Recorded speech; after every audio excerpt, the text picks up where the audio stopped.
بسم اللہ الرحمن الرحیم۔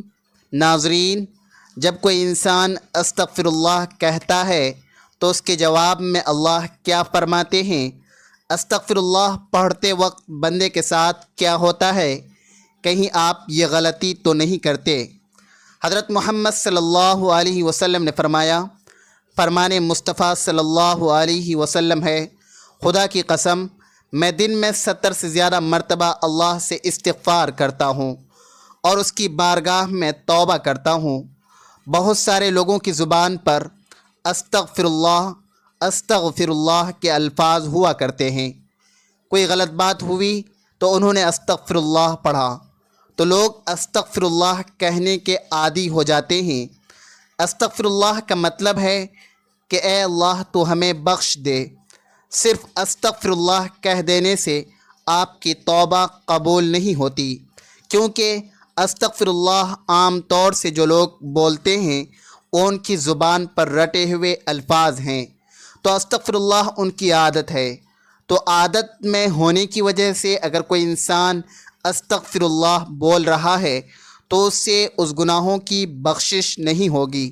ناظرین، انسان نسیان سے بنا ہے، جس کی وجہ سے انسان سے خطا ہوتی رہتی ہے، لیکن اللہ نے اس سے انسان کو بچانے کے لیے ایک طریقہ عطا فرمایا ہے جسے استغفار کا نام دیا گیا ہے۔ استغفار کے ذریعے بندہ جو اس نے غلطیاں اور گناہ کیے ہوئے ہوتے ہیں ان سے بندہ نجات پا لیتا ہے۔ آئیے قرآن کریم کی روشنی میں استغفار کے فضائل ملاحظہ فرمائیں۔ آیت مبارکہ ہے، الصابرین والصادقین والقانتین والمنفقین والمستغفرین بالاسحار۔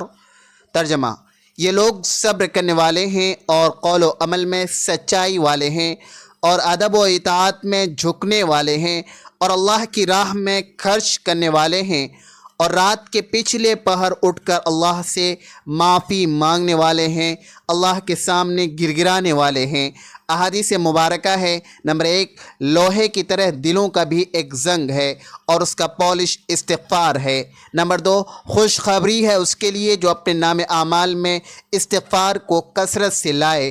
نمبر 3، گناہوں سے استغفار یعنی توبہ کرنے کے حوالے سے ایک جگہ آپ صلی اللہ علیہ وسلم نے ارشاد فرمایا، جس نے اپنے اوپر استغفار یعنی توبہ کو لازم کیا، اللہ پاک اس کی ہر پریشانی کو دور فرمائے گا اور ہر تنگی سے اسے راحت عنایت فرمائے گا اور اسے ایسی جگہ سے رزق عطا کرے گا جہاں سے اسے گمان بھی نہ ہوگا۔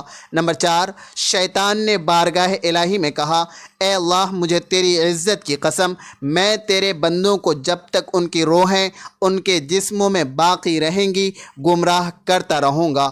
اللہ تبارک و تعالی نے فرمایا، مجھے اپنی عزت اور جلال کی قسم جب تک وہ مجھ سے بخشش مانگتے رہیں گے میں انہیں بخشتا رہوں گا۔ نمبر 5، ایک اور جگہ منقول ہے کہ حضرت سعید بن ابی بردہ اپنی سند کے ساتھ اپنے دادا سے روایت کرتے ہیں کہ ہمارے ہاں رسول اکرم صلی اللہ علیہ وسلم تشریف لائے، اس حال میں کہ ہم سبھی بیٹھے ہوئے تھے، تو آپ صلی اللہ علیہ وسلم نے فرمایا کہ کوئی صبح طلوع نہیں ہوتی مگر میں اس میں 100 مرتبہ استغفار کرتا ہوں، اللہ سے معافی مانگتا ہوں۔ ان تمام روایات اور احادیث مبارکہ سے ہمیں یہ معلوم ہوتا ہے کہ ہمیں استغفار کرتے رہنا چاہیے اور استغفار کو اپنی زندگی کا حصہ بنانا چاہیے۔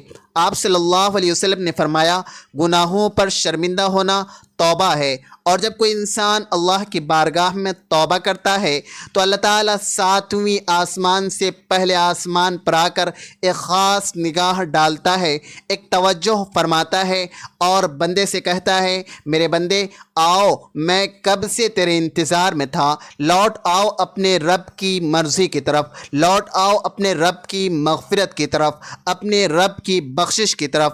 ایک جگہ اللہ تبارک و تعالیٰ فرماتا ہے، اے لوگو ایسی جنت کی طرف دوڑو جس کی چوڑائی اور لمبائی آسمان و زمین کے برابر ہے، اور اپنے رب کی مغفرت کی طرف دوڑو۔ تو اس لیے جب کوئی بندہ اللہ تعالیٰ کے سامنے توبہ کرتا ہے یا استغفر اللہ پڑھتا ہے تو اللہ تعالیٰ 70 مرتبہ جواب میں اس کو لبیک کہتا ہے۔ تو اگر ایسے ہی کسی انسان کی زبان پر استغفر اللہ جیسے الفاظ رہتے ہیں تو یہ بے فائدہ نہیں ہے، بلکہ بہت اچھی چیز ہے۔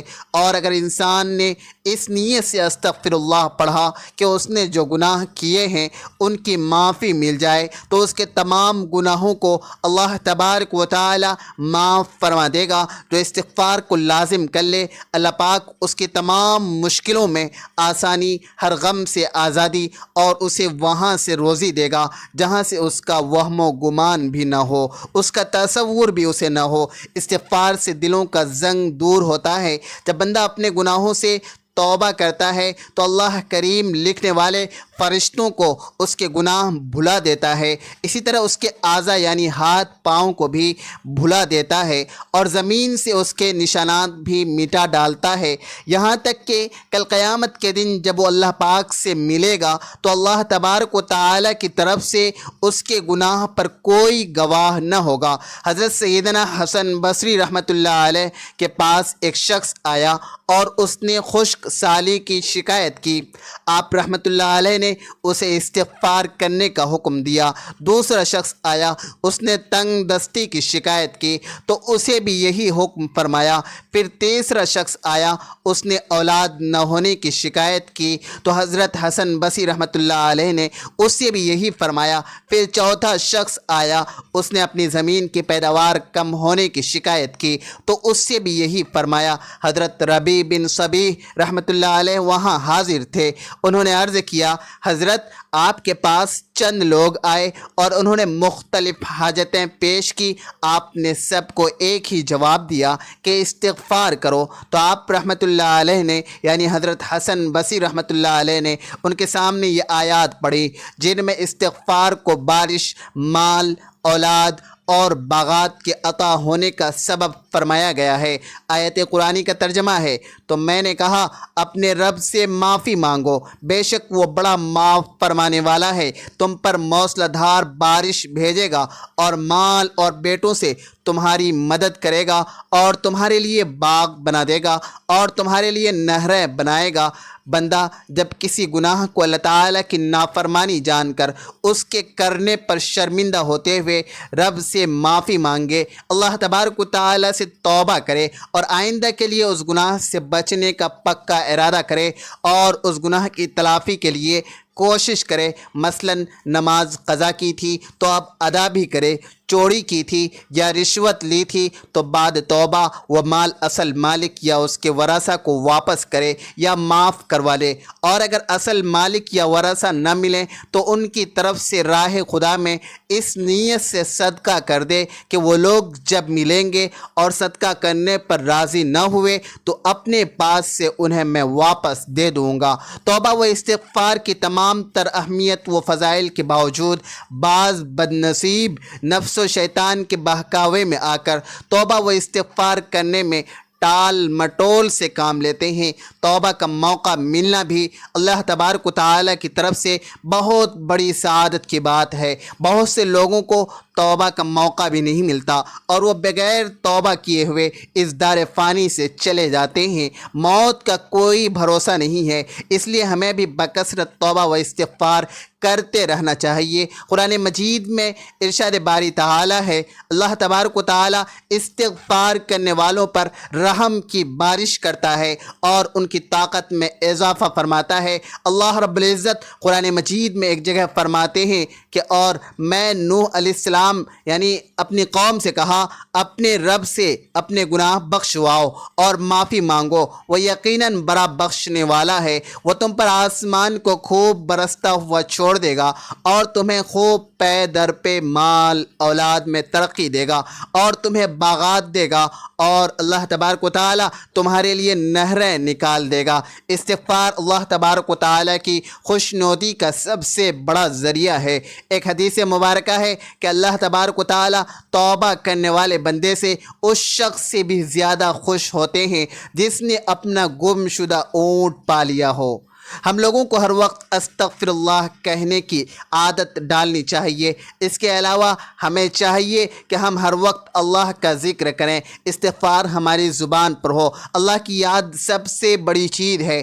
آپ صلی اللہ علیہ وسلم نے فرمایا کہ اٹھتے بیٹھتے چلتے پھرتے اللہ کا ذکر کیا کرو۔ جو لوگ اللہ کا ذکر کرتے ہیں وہ زندہ ہیں، جو اللہ کا ذکر نہیں کرتے وہ مردہ ہیں بلکہ مردار ہے۔ ہماری زبان میں ہر وقت اللہ کی یاد سے تر رہنی چاہیے، اور جب بندہ اللہ کا ذکر کرتا ہے تو شیطان چونکہ انسان کے دل پر اپنے پنجوں کو ہر وقت بٹھائے رکھتا ہے، جب بندہ اللہ کا ذکر کرتا ہے تو وہ پھر اپنے پنجوں کو ہٹا لیتا ہے، اور جب وہ بندہ ذکر کرنا بند کر دیتا ہے تو وہ پھر اپنے پنجوں کو بندے کے دل پر رکھ لیتا ہے۔ تو اس لیے ہر وقت ہمیں چاہیے کہ ہم اللہ کا ذکر کریں، درود پاک کی کثرت کرنا چاہیے، استغفر اللہ اور ہر ذکر والے الفاظ کو اپنی زبان پر رکھنا چاہیے۔ اللہ تبارک و تعالی ہمیں اپنی بارگاہ میں قبول فرمائے، ہمیں اپنی بارگاہ میں استغفار اور توبہ کرنے کی توفیق عطا فرمائے، آمین۔ اللہ تبارک و تعالی ہم سب کو دونوں جہان میں کامیاب کرے